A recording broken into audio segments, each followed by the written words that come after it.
لیجیے گا، آزمودہ بھی ہے اور بہت افیکٹو بھی ہے.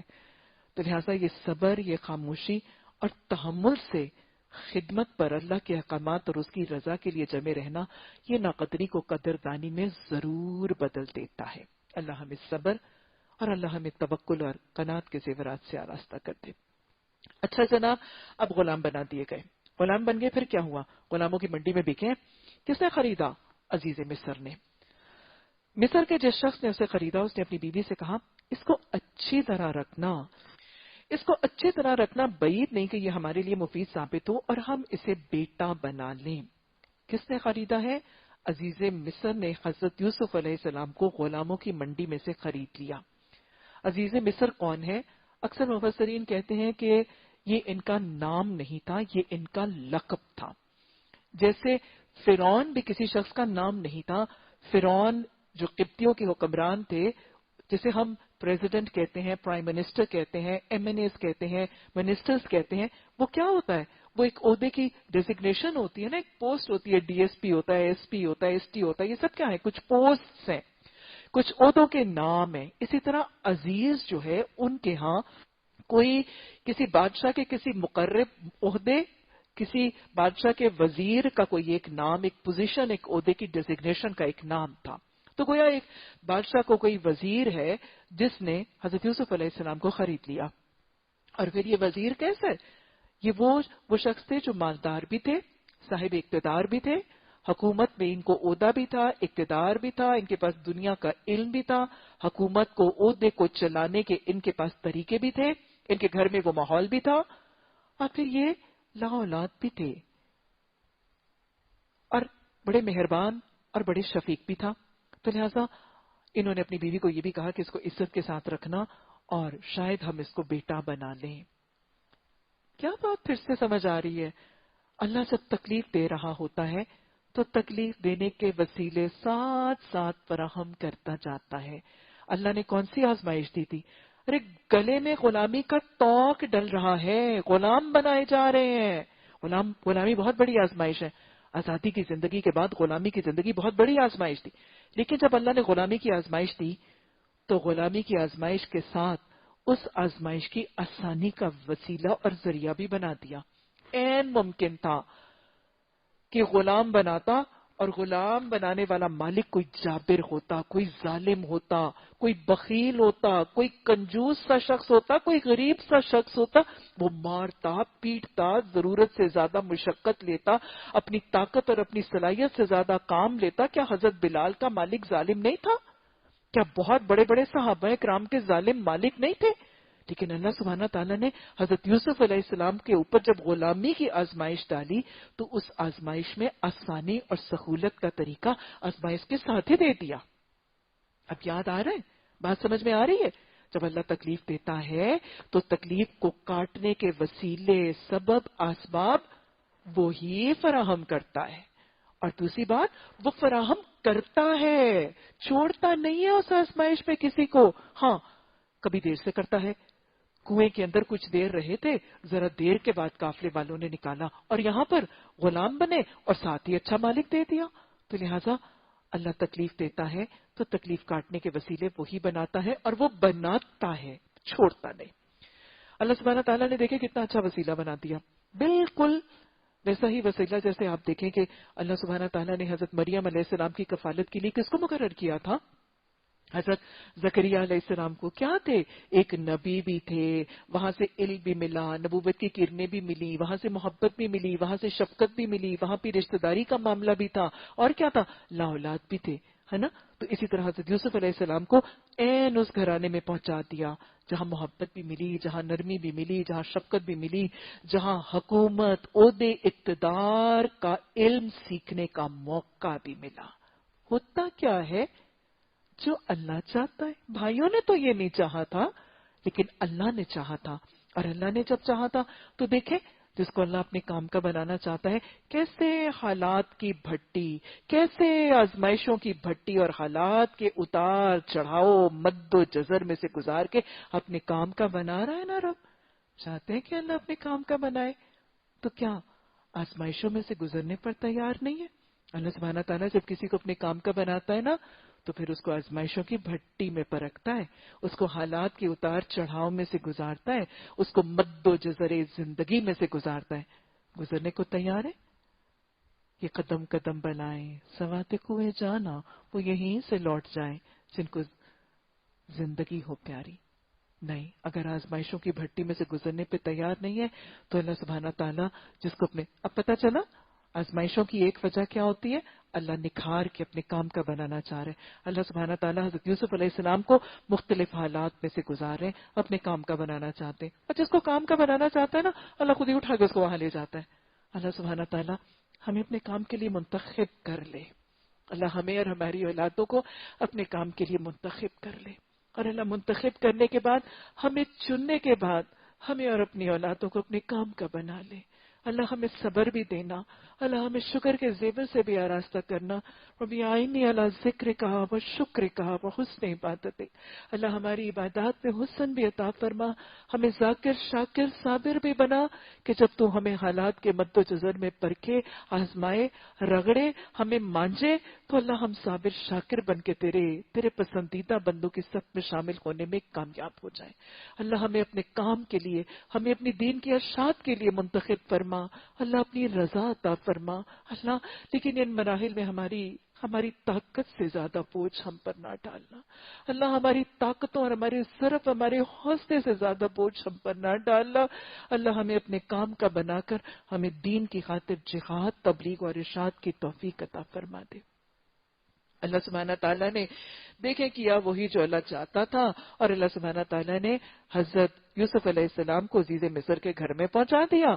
پہلے باپ کے پاس رکھا تھا، وہاں پہ کیا کیا ملا تھا؟ وہاں محبت ملی تھی، وہاں پہ حسن سلوک سیکھا تھا، وہاں پہ حسن اخلاق سیکھا تھا، حسن معاملات سیکھا تھا. ارے نبوت کی کرنوں میں پلے بڑے تھے، نبوت کی تعلیم سے آراستہ ہوئے تھے. جب یہاں پہ معاملہ تکمیل کا ہو گیا، محبت ملی، محبت کرنی سیکھی، احسان ملا، محسن بننے کا طریقہ سیکھا، دین کا علم سیکھ لیا، نبوت کی تعلیمات سیکھ لی. اب یہ جب شعبہ زندگی کا پورا ہوا، اللہ نے باپ کی گود اور نبی کی تعلیم کی سرکے سے نکال کر اب کہاں پہنچا دیا؟ اللہ کام کا بنانا چاہتا ہے. اللہ حکومت، عہدے، اقتدار اور دنیاوی علوم کے خزانے جہاں ملیں گے اس گھر میں پہنچا دی. اچھا، اللہ سبحانہ تعالیٰ نے فرمایا ہم نے اسی طرح یوسف علیہ السلام کے لیے سرزمین میں قدم جمانے کی صورت نکالی اور اسے معاملہ فہمی کی تعلیم دینے کا انتظام کیا. غلامی میں بھی کیا تھا؟ حکمت تھی نا. جب غلام بنا کے رکھے گئے تھے اس میں حکمت کیا تھی؟ کتنی بڑی خیر نکل رہی تھی. اللہ سبحانہ تعالیٰ یہ علم دینا چاہتے تھے جو مستقبل میں مفید بنے گا. اللہ اپنا کام کر کے رہتا ہے مگر اکثر لوگ جانتے نہیں. اور جب وہ اپنی پوری جوانی کو پہنچا تو ہم نے اسے قوت فیصلہ عطا کیا اور علم عطا کیا. اسی طرح ہم نیک لوگوں کو جزا دیتے ہیں. اب نبوت ملی، جس عورت کے گھر میں وہ تھا وہ اس پر ڈورے ڈالنے لگی. اب اس کے بعد کہانی کا اگلا حصہ وہی بات جو میں نے آپ کو پہلے بتائی کہ روداد میں سے وہ کڑیاں اور وہ حصے جو سیکوینس کے ساتھ ہمیں ساری روداد ایکچولی سمجھا دیں گے وہ بتائی جائیں گے. ساری روداد کے پھر اس گھر میں کیا ہوتا تھا، کیا ڈائیلاگس تھے، اس کو نہیں بتایا گیا. نیکسٹ امپورٹنٹ ایونٹ، جس عورت کے گھر میں وہ رہتا تھا یہ کون ہے؟ عزیز مصر کی بیوی.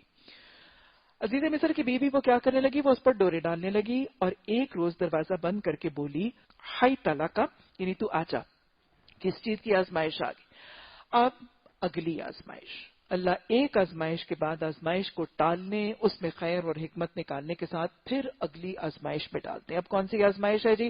یہ بھی بہت بڑی آزمائش ہے. نیکوکار صالح متقی کے لیے تو بہت ہی بڑی آزمائش ہے. بدکاری کی دعوت، بدکاری، بے حیائی، فحشکاری، زناکاری کی دعوت، یہ بہت بڑی، یہ ایک روحانی آزمائش آ گئی. کہیں جسمانی آتی ہیں، کہیں جسمانی آ رہی ہیں، کہیں سوشل آ رہی ہیں، کہیں سائیکولوجیکل آ رہی ہیں، کہیں معاشی آ رہی ہیں. ہر قسم کی آزمائشیں جو ہے وہ پے در پہ آ رہی ہیں. یہ اب ایک عجیب نوعیت کی آزمائش اور امتحان ہے. اس بدکاری کی دعوت کی شکل میں اس نے کہا کہ آجا. نیکوکاروں کا طریقہ کیا ہے؟ دہرا لیجیے. بخاری کی حدیث، اللہ کے عرش کے سائے میں جو 7 خوش نصیب لوگ ہوں گے، عرش الہی کے سائے میں جو 7 خوش نصیب لوگ ہیں، ان 7 خوش نصیبوں میں سے ایک شخص کون سا ہوگا؟ آپ صلی اللہ علیہ وسلم نے اس حدیث مبارکہ میں ایک نوجوان کا تذکرہ کیا. وہ شخص، وہ نوجوان جس کو کسی جوان خوبصورت عورت نے بدکاری کی دعوت دی اور اس نے کہا مجھے اللہ رب العالمین سے ڈر لگتا ہے، اللہ کا تقوی کر کے بدکاری اور زناکاری کی دعوت کا پر لبیک کہنے کی بجائے اس کا انکار کرنے والا با حیا حیادار سخت اللہ کے عرش کے سائے میں ہوگا۔ اور ویسے بھی حدیث آتی ہے نا کہ ہر دین کا ایک بنیادی وصف ہوتا ہے اور اسلام کا بنیادی وصف حیا ہے۔ یہ وہ حیا ہے جس کو اب آزمایا جا رہا ہے۔ اللہ سبحانہ تعالیٰ نے آزمائش دی، خوبصورت خاتون ہے، مالدار بھی ہے، اور پھر ظاہر ہے اس دعوت پر اگر لبیک کہا تو کیا ہے، ظاہر ہے غلامی کا وہ دور آسان ہو جائے گا، بہت بڑی آزمائش ہے۔ اس نے بدکاری کی دعوت دی اور اس پر حضرت یوسف علیہ السلام کا رویہ کیا ہے؟ مومنین کا رویہ، صالحین کا رویہ۔ کہتے ہیں معاذ اللہ، اللہ کی پناہ، ہر گناہ، ہر برائی، ہر خطا، ہر نافرمانی، ہر سرکشی، ہر بے حیائی، ہر اللہ کی حدود سے تجاوز کی دعوت پر کیا کہنا ہے؟ اعوذ باللہ من الشیطان الرجیم، پناہ مانگنی ہے تو اللہ ہی سے پناہ مانگنی۔ بدکاری کی دعوت پر انکار کر دیا، گویا کیا رویہ اور کیا صفت نظر آ رہی ہے؟ اخلاق یوسف علیہ السلام میں سے ایک رویہ با حیا ہونے کا اور حیادار ہونے کا رویہ نظر آ رہا ہے۔ اب پھر انہوں نے کیا کہا؟ انہ ربی احسن مثوایا، میرے رب نے تو مجھے اچھی منزلت، اچھی جگہ بخشی اور میں یہ کام کروں۔ یہاں ربی سے مراد مفسرین دو معنی لیتے ہیں۔ حضرت یوسف علیہ السلام نے فرمایا میرے رب نے مجھے اچھا ٹھکانہ دیا ہے۔ یہاں رب سے مراد ایک دنیاوی مربی، یعنی حضرت یوسف علیہ السلام کے مالک بھی تھے۔ عزیز مصر مراد لیا جاتا ہے کیونکہ دنیا کا مربی، دنیا کا مالک، دنیا میں تو پالنے پوسنے والا، کھلانے پلانے والا وہ مالک ہی ہے۔ تو کچھ تفاسیر میں ربی سے مراد حضرت یوسف علیہ السلام کے مالک عزیز مصر مراد ہے۔ یعنی حضرت یوسف علیہ السلام نے کیا کہا کہ جب عزیز مصر کی بیوی نے بدکاری اور زناکاری کا دروازہ کھولا اور دعوت دی تو حضرت یوسف علیہ السلام نے کیا کہا کہ میرے مالک نے، عزیز مصر نے تو مجھے اتنی عزت کا ٹھکانہ دیا ہے، اتنی آرام کے ساتھ، اتنی عزت کے ساتھ، اتنے اکرام کے ساتھ، اتنی محبت کے ساتھ اچھی جگہ دے کر رکھا ہے مجھے، اور میں اس کے پس پردہ، میں اس کے پیچھے کیا کروں؟ میں جس تھالی میں کھاؤں میں اسی میں چھید کروں؟ کیا میں نمک حرام ہو جاؤں؟ کیا میں نمک حرامی کا طریقہ اختیار کروں؟ یعنی حضرت یوسف علیہ السلام کا طریقہ کیا ہے؟ وفادار ہے، اپنے مالک کے، اپنے محسن کے، اپنے مربی کے وفادار ہیں، حق شناس ہیں، محسن کا حق ادا کرنے والے اور محسن کے احسان کا بدلہ ادا کرنے والے۔ اور کیا ہے؟ خیانت کار نہیں ہے۔ اس مالک کا گھر، اس کی بیوی، اس کا مال، اس کی چیزیں پیچھے سے مالک کی کیا تھی؟ اس مالک کی امانت تھی۔ حدیث میں ہے نا کہ تمہیں سے ہر شخص رائی ہے، مرد اپنے گھر کا رائی ہے، اسے اس کی رعیت کے بارے میں پوچھا جائے گا۔ مرد کی غیر موجودگی میں عورت اپنے گھر کی رعیہ ہے، اس سے اپنی رعیت کے بارے میں پوچھا جائے گا، اور گھر کے مالکوں کی غیر موجودگی میں غلام اپنے گھر کا رائی ہے، اس سے اس کی رعیت کے بارے میں پوچھا جائے گا۔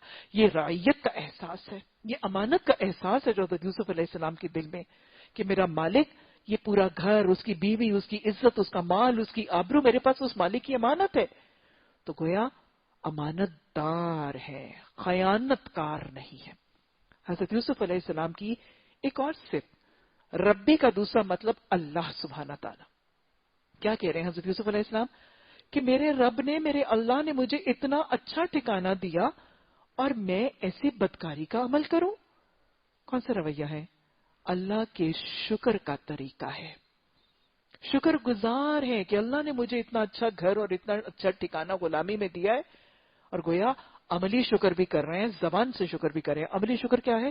کہ جب اللہ نعمتیں دیتا ہے تو ان نعمتوں کو اللہ کی نافرمانی میں نہیں، اللہ کی فرمانبرداری اور اللہ کی حدود کے مطابق استعمال کرنا عملی شکر کا طریقہ ہے۔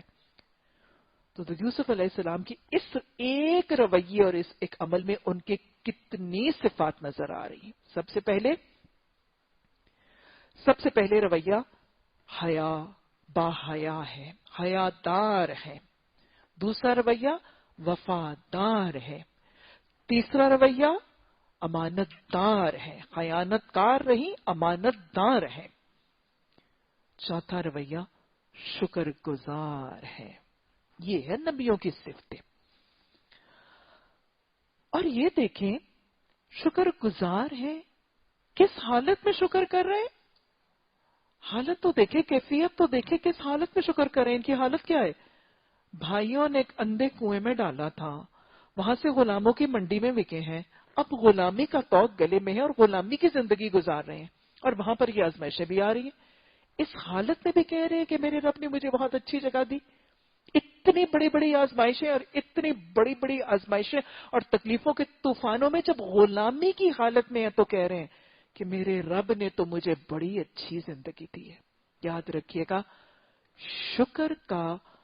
شکر کا معاملہ کسی کی نعمتوں کے ساتھ نہیں ہے. نعمتوں کی کثرت کا ہونا شکر کے لیے ضروری نہیں ہے. شکر اصل میں انسان کی زندگی کے سوچنے کا زاویہ ہے. تھاٹ آف مائنڈ، سوچنے کا رویہ کیا ہے، سوچنے کا زاویہ کیا ہے، نظر کیسی ہے، وہی انسان کے دل میں شکر پیدا کرتی ہے. زاویہ نگاہ زندگی کے اندر شکر لاتی ہے. تھاٹ پروسیس شکر لاتی.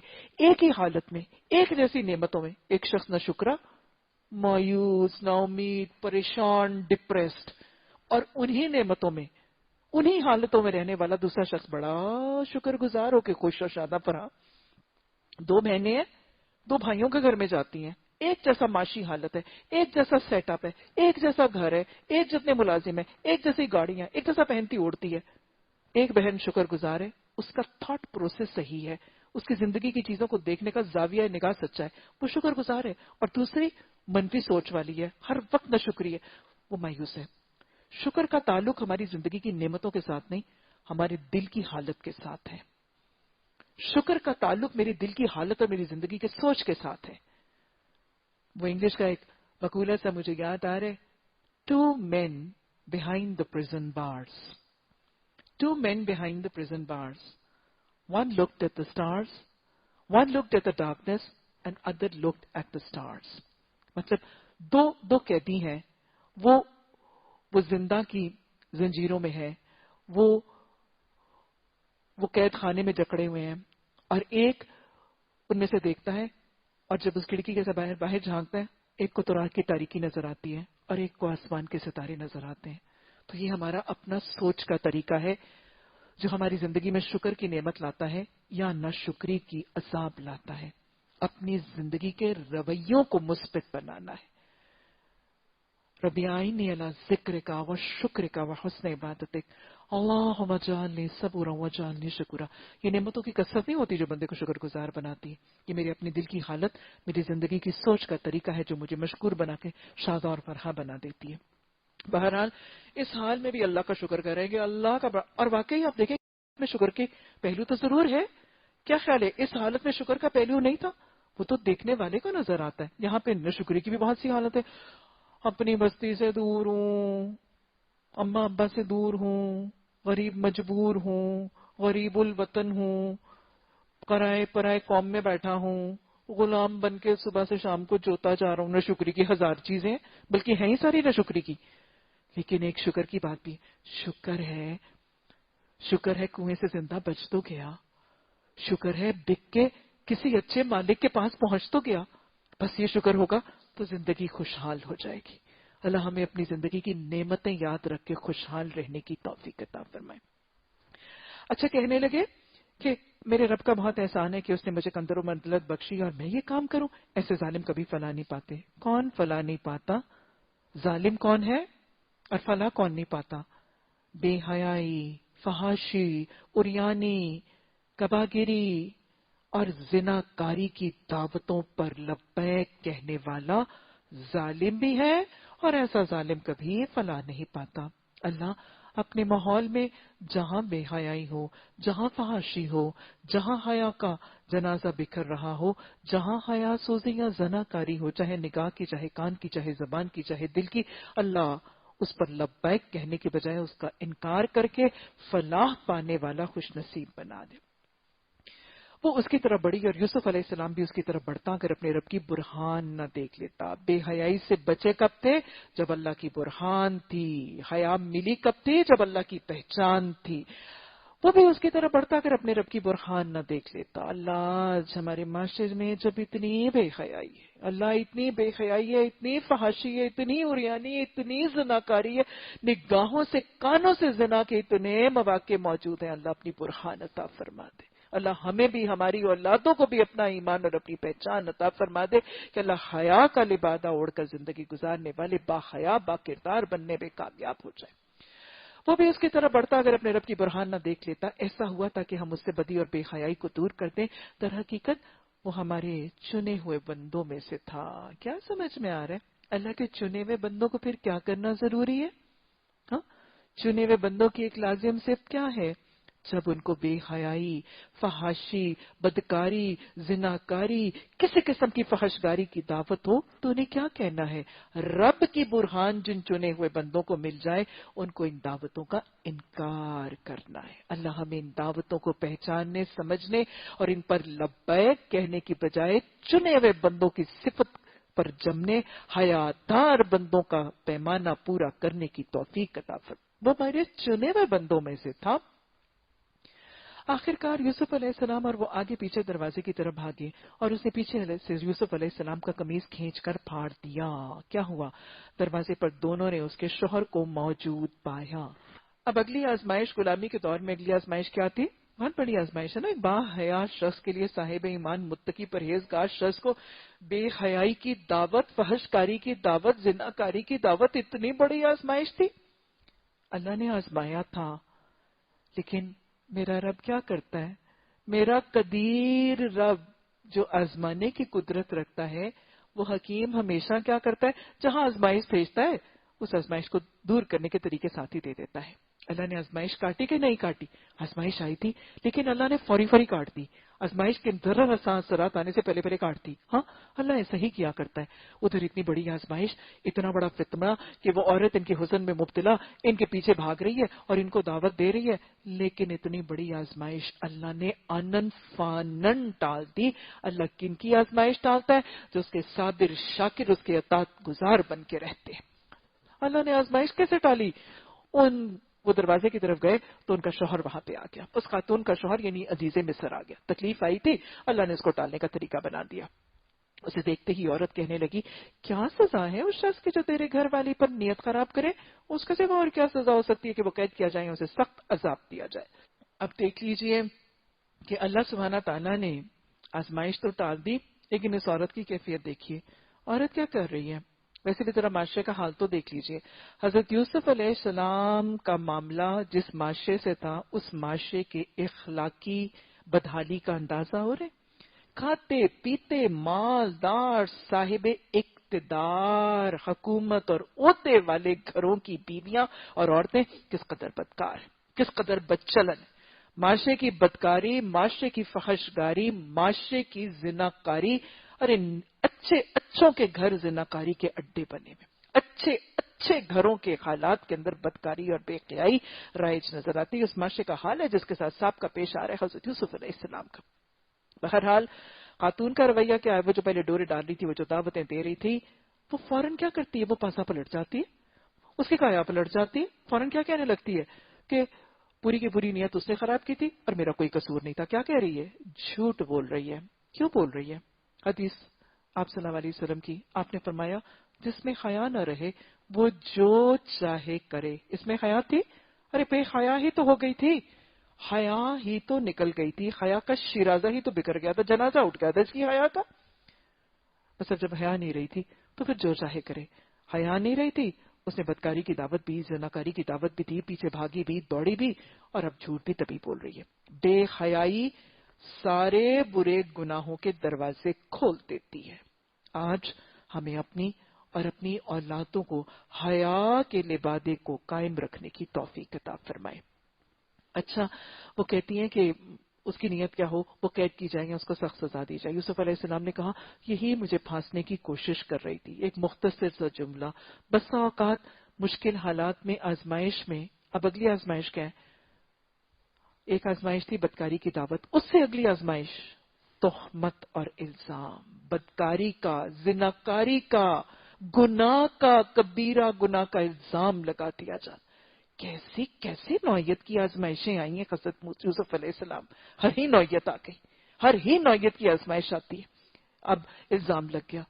یہ الزام تو کسی گناہگار پر بھی لگ جائے تو بڑا تکلیف دہ ہے. اتنے سوالے، اتنے با حیا، اتنے با وفا، اتنے امانت دار شخص پر جب اتنا بڑا کلنک کا ٹیکا لگ گیا، وفا پر بھی لگ گیا، خیانت کا بھی لگ گیا، بے وفائی کا بھی لگ گیا، خیانت کا بھی لگ گیا، بے حیائی کا بھی لگ گیا، زناکاری کا بھی لگ گیا. مجھے بتائیں کیا بڑی آزمائش نہیں؟ کتنی بڑی آزمائش ہے. لیکن آزمائش آتی ہے. اللہ نے کیا کیا؟ اللہ نے فوراً ہی آزمائش کو کاٹنے کا طریقہ اختیار کر دیا. اس عورت کے اپنے کنبے والوں میں سے ایک شخص نے قرینے کی شہادت پیش کی کہ اگر یوسف علیہ السلام کا قمیض آگے سے پھٹا ہو تو وہ عورت سچی ہے اور یہ جھوٹا ہے، اور اگر اس کا قمیض پیچھے سے پھٹا ہو تو وہ عورت جھوٹی ہے اور یہ سچا ہے. گویا اب گواہ اللہ کی طرف سے آ گیا. کیا آج یہ بات دل میں گھر کر گئی ہے کہ اللہ کی طرف سے آزمائشیں صرف اللہ کے نافرمانوں کو نہیں، اللہ کے نیکوکاروں کو بھی آتی ہیں. اللہ نیکوکاروں کو آزمائشیں کیوں دیتا ہے؟ کیوں؟ کیونکہ ان کو پرکھ کے، ان کو رگڑ کے، ان کو مانچ کے اپنے کام کا بنا رہا ہوتا ہے. اور پھر اللہ آزمائشیں جب دیتا ہے تو اس میں کوئی نہ کوئی حکمت ہوتی ہے. اللہ آزمائشیں جب دیتا ہے تو ٹالتا وہ خود ہی ہے، اور وہ ٹالتا بھی ہے بس اوقات دیر سے. اب دیکھیں کتنی جلدی ادھر الزام لگا، ادھر دھبا لگا، ادھر تہمت لگی، اور ساتھ ہی اللہ نے برات کے لیے ایک گواہ بنا دیا. ہوتا کیا ہے جو صاحب اقتدار چاہتے ہیں؟ ہوتا کیا ہے جو بڑے بڑے ظالم چاہتے ہیں؟ نہیں، ہوتا تو وہی ہے جو اللہ چاہتا ہے. اور اللہ کیا کرتا ہے؟ جب اللہ کسی کا معاون بننا چاہتا ہے تو غیب سے کس کو معاون بنا رہے ہیں؟ اس عورت کا اپنا ہی ایک رشتہ دار حضرت یوسف علیہ السلام کے حق میں گواہی دیتا ہوا نظر آ رہا ہے. اللہ ایسے ہی مدد کیا کر. لا تحزن ان اللہ معنا کا اصول یاد رکھ لیجیے. اچھا، یہ جو گواہ حضرت یوسف علیہ السلام کے اپنے رشتہ داروں میں سے پرائے وطن کے اندر اس عورت کے ہی اہل خانہ اور اس کے رشتہ داروں میں سے پہلے معاونت کے لیے عورت کا شوہر آ گیا اس دعوت میں، اور پھر اب الزام کو دھونے کے لیے وہ گواہ اس عورت ہی کے خاندان والوں میں سے آ گیا. اور پھر گواہی کیسے دی؟ شہادت کیسے دی؟ Circumstantial evidence. دیکھ لو. اور بڑا لاجیکل سا پروف تھا. جب شوہر نے دیکھا تو یوسف علیہ السلام کا قمیض پیچھے سے پھٹا ہے تو اس نے کہا، کیا کہا؟ اِنَّ کَیْدَکُنَّ عَظِیمٌ، بے شک تم عورتوں کی چالیں بہت بڑی ہیں. رودات کو پڑھتے ہوئے کیا پتا چل رہا ہے؟ یہ جملہ کس کا ہے؟ کیا یہ تبصرہ اللہ سبحانہ تعالیٰ کا اپنے کلام میں اللہ سبحانہ تعالیٰ کا تبصرہ ہے عورتوں کے بارے میں؟ نہیں نا. اللہ سبحانہ تعالیٰ نے اس قصے میں یہ جملہ کس کا کوٹ کیا ہے؟ عزیز مصر کا جملہ ہے جو اس نے اپنی چالاک چال باز بیوی کے لیے کہا تھا.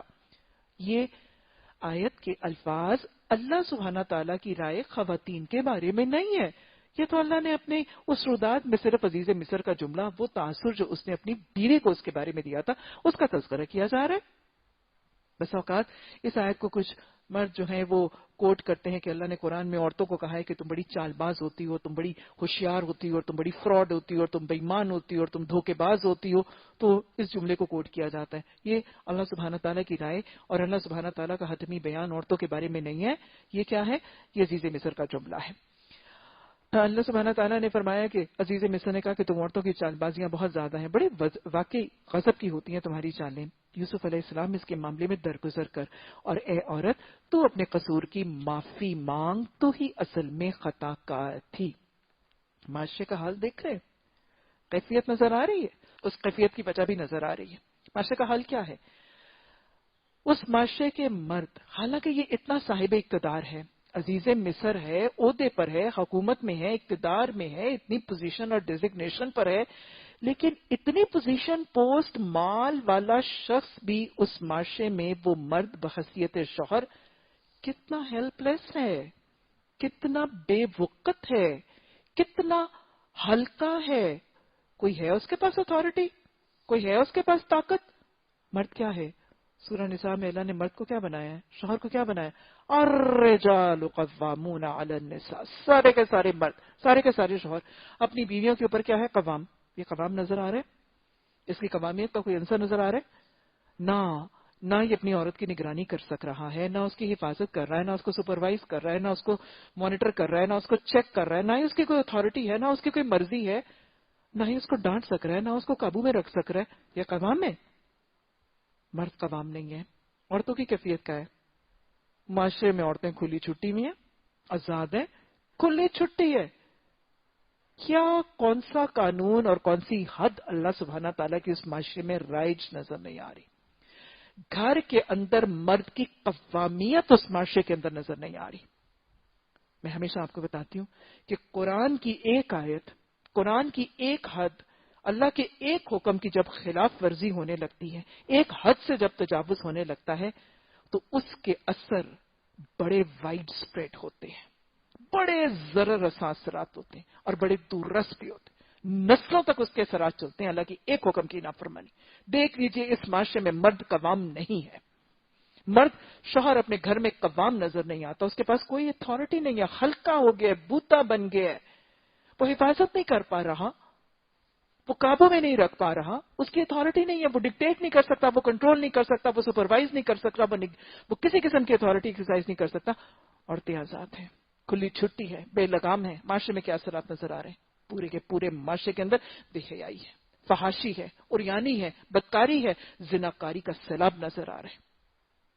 جس معاشرے کے گھر کے اندر مرد کی قوامیت کا تصور نکل جائے گا، اس معاشرے کے اندر بے حیائی عام ہو جائے گی، عریانی، فحاشی، زناکاری عام ہو جائے گی. قرآن کا ایک ایک حکم ایک سنہرا اصول ہے. ہمیں ایک ایک حکم کو سمجھ کر اس ایک ایک اصول کو اور ایک ایک حد کو اپنے گھر کے اندر اور معاشرے کے اندر رائج کرنے کی توفیق عطا فرمائے. اور اللہ ہمیں یہ خوف عطا فرما دے، ہمیں یہ پہچان اور برہان عطا فرما دے کہ اگر حکم خداوندی میں سے ایک حد کا تجاوز ہو گیا تو اس کے اثرات ہمیں بھگتنے پڑے گی. یہ معاشرے نے بھگتے، عورتیں آزاد ہیں اور ساری چیزیں ہو رہی. آج ہمارے معاشرے میں بھی یہ حال ہے. آج ہمارے معاشرے میں بھی جب عورتوں کو بے جا کی آزادی دے دی گئی اور مردوں کی قوامیت کو، عورتوں کو ان کی معاشی کفالت کا ذریعہ بنا کر، عورت کو مرد کی معاشی بیساکھی بنا کر جو عورت کو ایک آزادی دی گئی ہے، آج ہمارا معاشرہ اس آزادی کو بھگت رہا ہے. آج ہمارا معاشرہ اس بے حیائی کی آزادی کو بھگت رہا ہے. آج ہمارے معاشرے کے اندر یہ اثرات نظر آ رہے ہیں. اور حدیث کے الفاظ یاد رکھیے گا، آپ صلی اللہ علیہ وسلم نے 4 لوگوں پر لعنت کی تھی، اور آپ نے یہ فرمایا تھا کہ 4 لوگ ایسے ہیں جن کی طرف اللہ سبحانہ تعالیٰ قیامت کے دن نہ دیکھے گا، نہ ان سے بات کرے گا، نہ ان کو گناہوں سے پاک کرے گا. آپ کو پتا ہے کہ حدیث میں جب یہ الفاظ آ جاتے ہیں تو وہ گناہ کون سا ہوتا ہے؟ وہ گناہ کبیرہ گناہ ہوتا ہے. وہ گناہ کبیرہ گناہ ہوتا ہے. اس میں 4 لوگوں کا تذکرہ ہے. مختلف حدیث میں مختلف الفاظ ہیں، لیکن اس حدیث میں آپ نے 4 لوگوں کی فہرست میں ایک شخص کا نام لیا کہ آپ نے فرمایا دیوس. صحابہ کرام نے پوچھا کہ دیوس کون ہے؟ آپ نے فرمایا وہ مرد جس کی عورت بے حیائی اور بدکاری کا ارتکاب کرے اور اس کو حیا نہ آئے. وہ 4 لوگ جن کے لیے کبیرہ گناہ کا آپ نے حدیث میں تذکرہ کیا کہ اللہ نہ ان سے بات کرے گا، نہ ان کو دیکھے گا، نہ ان کو گناہوں سے پاک کرے گا، ان 4 کی فہرست میں ایک ہے دیوس. دال یا واو سا. دیوس آپ نے فرمایا وہ شخص، وہ مرد جس کی عورت بدکاری کا ارتکاب کرے، بے حیائی کرے، فحاشی کرے، عریانی کرے، کسی کیٹیگری میں کرے، لیکن اس کو حیا نہ آئے، وہ اس کو روکے نہ، وہ اس کو پابند نہ کرے، وہ دیوس ہے. اس کو غیرت ہی نہیں آتی، اس کو حیا ہی نہیں آتی.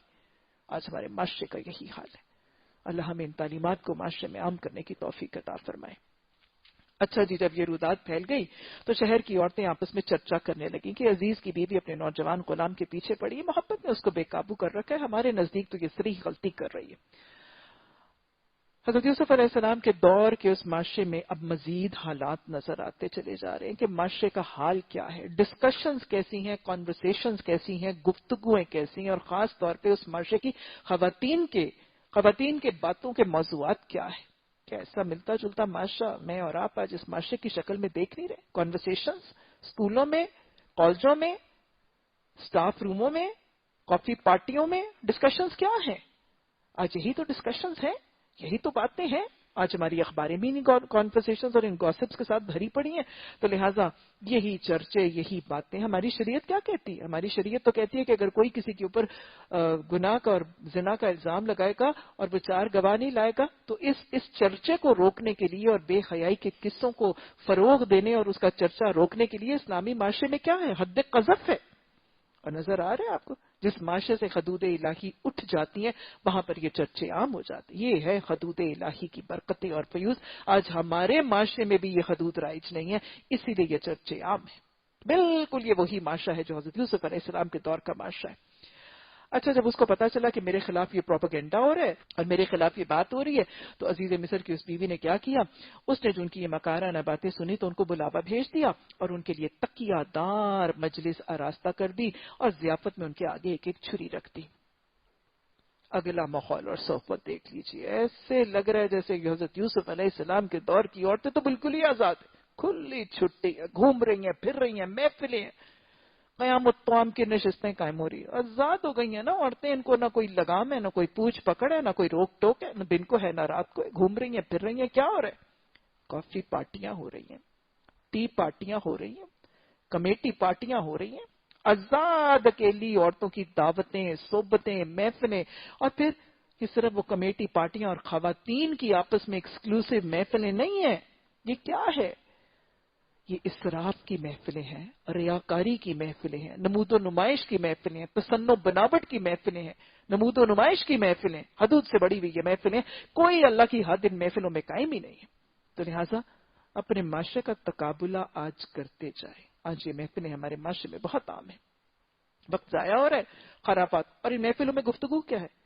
کمیٹی پارٹیوں کی، کافی پارٹیوں کی، آزاد خیال عورتوں کی جو این جی اوز بناتی ہیں، پارلروں میں جاتی ہیں، جوڑے بناتی ہیں، پھر جوڑے دکھاتی ہیں، ایک دوسرے کے دیکھنے کے لیے محفلیں برپا کرتی ہیں. وہ بندہ تو لگا ہوا ہے صبح سے شام تک اس کے زیورات اور اس کے جوڑے بنانے کے لیے، گدھے کی طرح وہ کام کر رہا ہے، کولیوں کو بیل کی طرح، اور بس یہ دکھانے کے چکر میں آج ہمارے معاشرے کا بالکل یہی حال ہے.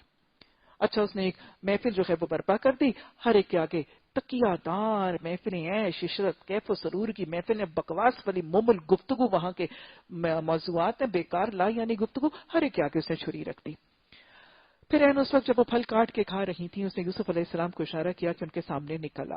آداب، مسنون آداب کھانے پینے کے حوالے سے یہ بات میں پہلے بھی کر چکی ہوں. یہاں کیونکہ چھری کی بات کی جا رہی ہے اور چھری سے پھل کاٹ کے کھانے کا تذکرہ کیا جا رہا ہے اور اس کی نفی نہیں کی جا رہی، تو لہٰذا یہ میں بتاتی چلی جاؤں کہ کھانے کے لیے سنت رسول صلی اللہ علیہ وسلم سے تو ہاتھ سے کھانا نبی صلی اللہ علیہ وسلم کی سنت سے ثابت ہے.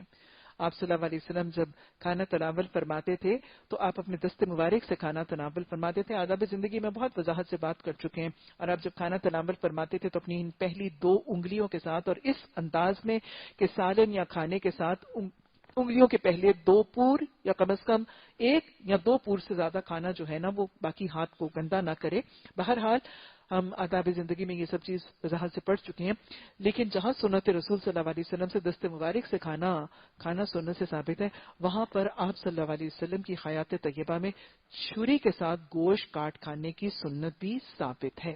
تو گویا آپ نے حیات طیبہ میں بہت سے واقعات حضرت عائشہ، حضرت حفصہ رضی اللہ تعالیٰ عنہ کی روایات سے ثابت ہیں کہ آپ صلی اللہ علیہ وسلم تشریف فرما تھے، اونٹ کا گوشت بنایا گیا یا مینڈے کا گوشت جو ہے وہ پکایا گیا اور آپ تشریف فرماتے اور آپ نے گوشت کو چھری سے کاٹا اور آپ نے تناول فرمایا. گویا چھری وغیرہ یا چمچے کا استعمال کرنا مکروہ نہیں ہے، جائز ہے، اجازت ہے، مکروہ نہیں ہے اور منع نہیں کیا گیا اور سنت سے ثابت ہے، یہ اپنایا جا سکتا ہے. ہاں، ہاتھ سے کھانا البتہ افضل اور مستحب ہوگا اور سنت کے مطابق ہوگا. لیکن یہ کہنا کہ ان چیزوں کا استعمال منع ہے یا ناجائز ہے یا حرام ہے یا مکروہ ہے، یہ تصور نہیں ہے. سنت میں ان چیزوں کا طریقہ ثابت ہے. چھری کانٹے سے، چمچ وغیرہ سے کھایا جا سکتا ہے، لیکن چھری اور کانٹے دونوں سے کھانے کے حوالے سے ایک بات مد نظر رکھیے گا، کیونکہ جب چھری کانٹے سے کھایا جاتا ہے تو عموماً کیا ہمیشہ ہی، اور وہ جو چھری کانٹے والا بابا انگریز ہمیں سکھا گیا، وہ طریقہ بھی ٹیبل ایتھکس میں یہی سکھا گیا کہ چھری ہوتی ہے سیدھے ہاتھ میں، کیونکہ کاٹنا اس سے جاتا ہے نا، لیفٹ ہینڈ سے کاٹا نہیں جائے گا، اور کانٹا ہوتا ہے، فورک ہوتا ہے لیفٹ ہینڈ میں. اسے تو باقاعدہ پکڑنے کے ایتھکس بھی سکھائے، کیسے انگلی ہوگی، کیا ہوگا، اس نے سارے ٹیبل مینر سکھائے ہیں. بہرحال اس نے اصل ٹیبل مینر نہیں سکھایا. چھری ہوتی ہے رائٹ ہینڈ میں، کانٹا ہوتا ہے لیفٹ ہینڈ میں، اور جب لقمے کو اور نوالے کو اس سے کاٹا جاتا ہے تو لقمہ لیفٹ ہینڈ سے اس کانٹے سے منہ میں ڈالا جاتا ہے. چھری کانٹے سے خود بذات خود کھانے میں کوئی قباحت نہیں ہے، کھایا جا سکتا ہے. ہاں اگر فرنگیوں اور انگریزوں کی اتباع کے لیے کھایا جاتا ہے تو وہ پسندیدہ نہیں ہوگا، یا فخر اور تفاخر کرنے کے لیے کھایا گیا تو وہ بھی پسندیدہ نہیں ہوگا.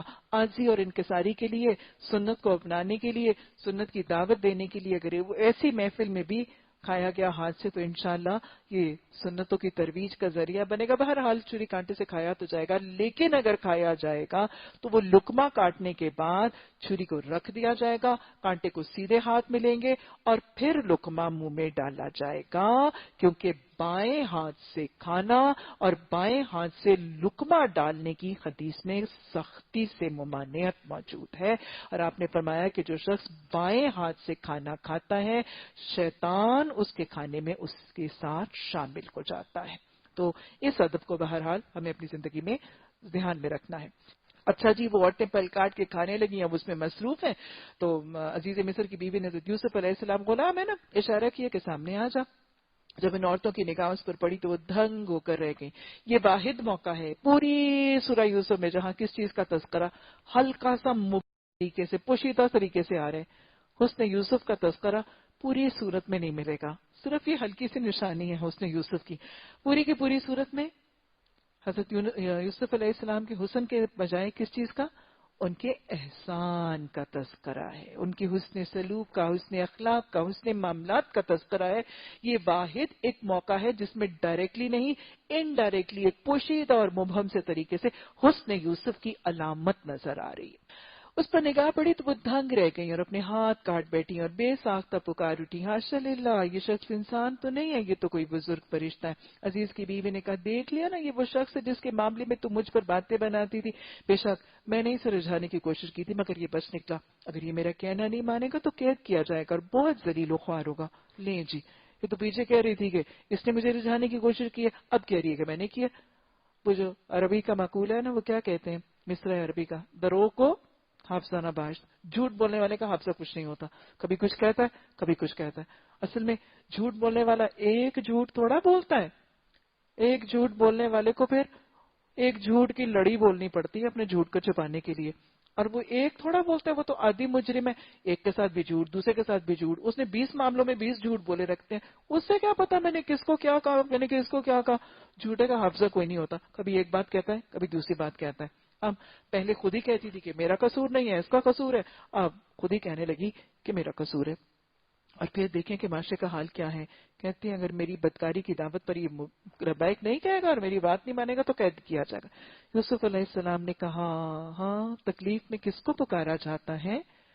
کتنی بڑی آزمائش آتی ہی چلی جا رہی ہے. تکلیف میں کس کو پکار رہے ہیں؟ جن کو رب کی پہچان ہے، رب کی برہان ہے، رب کی طرف پلٹ رہے ہیں. کیونکہ ٹالنے والا کون ہے؟ رب ہے نا.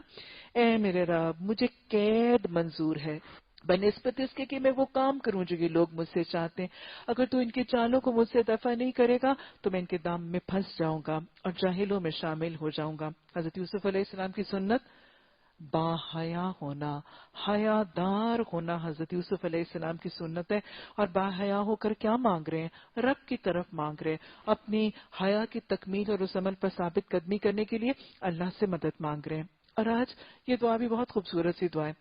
وَإِلَّا فَاصْرِفْ عَنِّي كَيْدَهُنَّ أَصْبُ عَلَيْهِنَّ وَأَكُن مِّنَ الْجَاهِلِينَ. آج بس اوقات جب ہم میں سے کچھ لوگ دین کے رستے پر چلنے لگتے ہیں تو مخالفتیں آتی ہیں، حیا کا لبادہ اوڑھتے ہیں، حیا کا لباس اوڑھتے ہیں، حیا کا پیمانہ اپنی زندگی میں شامل کرتے ہیں. تو آج کے اس بے حیائی کے معاشرے میں مذاق، استہزاء، تنقید، کرٹیسزم اور بڑی بڑی چالیں اور بڑی بڑی مخالفتوں کے عنصر، اس وقت مانگنے کی دعا کیا ہے؟ بے حیائی کی دعوتیں دی جاتی. ایک خاتون باحیا لباس پہنتی ہے، بے حیائی کی محفلوں میں بچی جانے کا انکار کر دیتی ہے، بے حیائی کی دعوتوں کا انکار کرتی ہے، بے حیائی کی صحبتوں میں جانے کا انکار کرتی ہے، اپنی حیا کا لباس اتارنے کا انکار کرتی ہے جو لوگوں کی آنکھوں میں کٹک رہا ہوتا ہے، برا لگتا ہے ان کو وہ بے حیائی سے بچا ہوا لباس. لوگ مذاق کرتے ہیں، تنقید کرتے ہیں، دھمکیاں دیتے ہیں، خوف زدہ کرتے ہیں، بہت کچھ ہوتا ہے ہمارے معاشرے میں. اس وقت کیا دعا کرنی ہے؟